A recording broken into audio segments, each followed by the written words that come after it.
Shakitha Holman is watching from a distance as police arrest her pregnant daughter.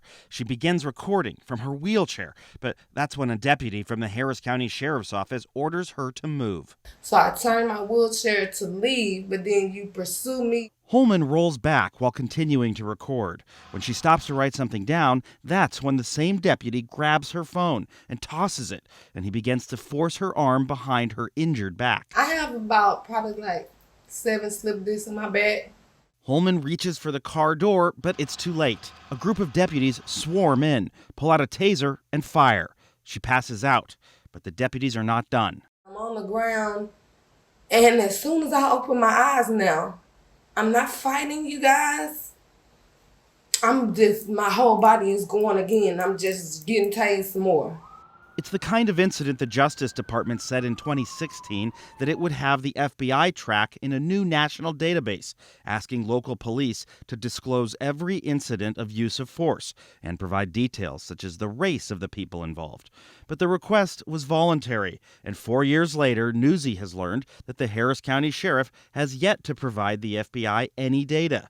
They're far from the only ones. The FBI confirms that the majority of police officers do not work at agencies participating in its use of force program, but would not yet name those who did send data. So Newsy surveyed the nation's 10 largest police agencies. Only the LAPD and the Chicago police confirmed that they did participate in the FBI's new program. The New York State Police and Pennsylvania State Police said they have not yet done so. 6 agencies did not respond to multiple inquiries. If you don't think that's important to report, what message are you sending to everyone else in your agency? What message are you sending to everyone in your community? That force doesn't matter? Kevin Robinson teaches criminology at Arizona State University after working 13 years as an assistant chief with the Phoenix PD. Honestly, you're gathering the information anyway, or at least you should be. Reporting it, to me, is not that big of a deal.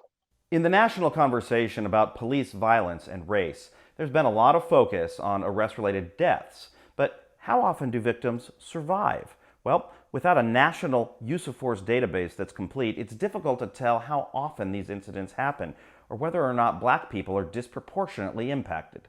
So we analyzed data from the Centers for Disease Control, which suggests potentially troubling trends. An estimated 1.4 million people were hospitalized from 2001 to 2018 due to legal intervention. That's when authorities try to make an arrest or do something like fire tear gas at protesters. This includes about 61 injuries out of every 100,000 black people in the U.S., compared to 13 out of every 100,000 white people. But the CDC also doesn't know the race for nearly a third of those involved, so it doesn't calculate rates of injury by race. But even if we assume that all unknown patients were white, black people are still at least 2.3 times more likely than whites to be injured and sent to the hospital by legal intervention. We have to know the trends. We have to know which agencies are performing, better or worse than others. Criminologist Justin Nix says the CDC data still leaves many unanswered questions, but some agencies may be motivated to keep the details under wraps. Leaders are fearful of the data coming out and saying that their agency is on top of the list. The FBI will make its first public data release later this summer, but so far, just 40% of the nation's sworn officers work at an agency that participated. 90% of the nation's police agencies do report to another voluntary FBI program, the Uniform Crime Report. One big difference? With crime stats, if agencies don't volunteer, they get shut off from key federal grants. That's not the case, we discovered, for the FBI's new use of force database. It's bothersome to me that the FBI doesn't tie it to something, because basically what gets measured gets done. The Harris County Sheriff's Office acknowledges never disciplining the officers involved in tasing Holman, but in response to questions from Newsy, said this week that going forward it will begin disclosing all use of force incidents to the FBI, effective as soon as possible. We will do so in the interest of transparency. Pennsylvania State Police said they'll do the same by early next year. I would advocate anytime a police officer puts his or her hands on somebody, that needs to be recorded. It needs to be understood, and it needs to be explained. It's not rocket science. It's good policing. Mark Greenblatt, Newsy, outside Washington, D.C.